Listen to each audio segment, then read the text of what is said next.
আন্তরিক ধন্যবাদ সকল ব্লক সভাপতি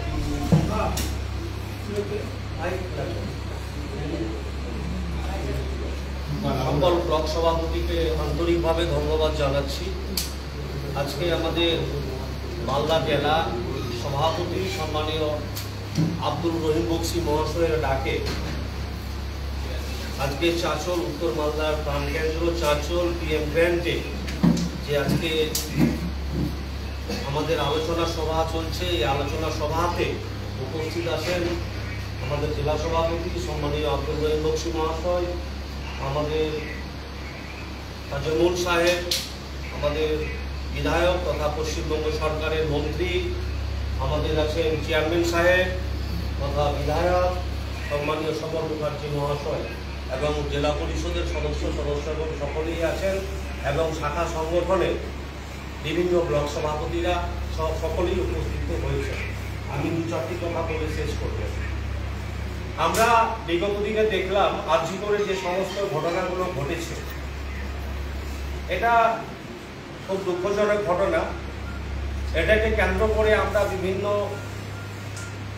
আন্দোলনের মাধ্যমে চাঁচল ওয়ানে ধর্ণা থেকে শুরু করে মিছিল থেকে শুরু করে আমরা কিন্তু ইতিমধ্যে করেছি। এবার আমরা দেখেছি যে আমাদের পশ্চিমবাংলায় যতগুলো সরকারি হাসপাতাল আছে সে সমস্ত হাসপাতালে পেশেন্টরা যখন যাচ্ছে, জুনিয়র ডাক্তাররা যখন পেশেন্টদের দেখছেন না, তখন রোগীগুলো মারা যাচ্ছে। ইতিমধ্যে 29টা রোগী মারা গেছে। আমাদের পশ্চিমবঙ্গ সরকার মাননীয় মুখ্যমন্ত্রী মমতা বন্দ্যোপাধ্যায় তিনি 2 লক্ষ টাকা করে দিয়েছেন। প্রতিটা মৃত পরিবারকে সমবেদনা জানিয়েছেন এবং 2 লক্ষ টাকা করে দিয়েছেন।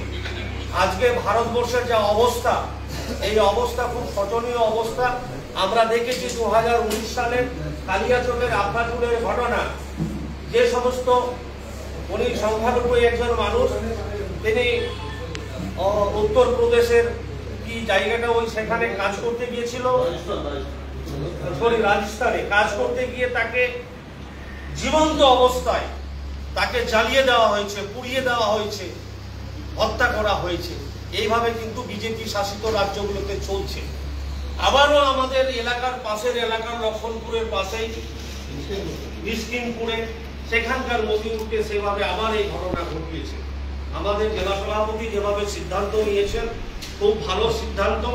এবং টোটাল চাঁচলে 6টা ব্লক নিয়ে যদি আমরা ঐক্যবদ্ধভাবে ইউনাইটেডলি মিলে যদি প্রচুর সংখ্যক মিলে আমরা এই মাসল মিছিলটা করতে পারি, আমার মনে হয় দিল্লি পর্যন্ত কেঁপে উঠবে। এটা খুবই প্রয়োজন আছে। আপনারা যেভাবে নির্দেশ দিবেন সেভাবে কিন্তু আমরা করতে রাজি আছি।